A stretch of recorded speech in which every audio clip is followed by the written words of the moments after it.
ቴዲ በአዲሱ አልበሙ ላይ ዝምታ ለበግም አልበጃት 12 ሆና አንድ ነብር ፈጃት ሲል ይናገራል። ዳስጣል የሚለው ዘፈኑ ላይ ምን ለማለት ፈልጎ ነው? በግ 12 ሆና አንድ ነብር ፈጃት። ይህ የዳስጣል ዘፈን እጅግ በጣም ጥልቁና የፍልስፍናው ክፍል ነው።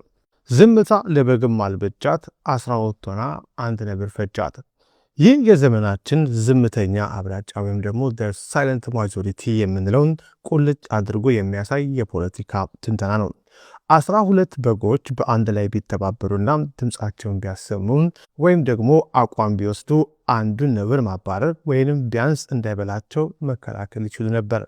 ነገር ግን በጎቹ የራሳቸውን ተራ የጠበቁ በዝምታና በፍርሃት ስለታሰሩ አንድ ነብር ማለትም ጥቂት አክራሪና ጽንፈኛ የፖለቲካ ኃይሎች አብላጫውንና ሰላም ወዳዱን ህዝብ አንድ በአንድ እያረዱ ጨረሱት ለማለት ነው።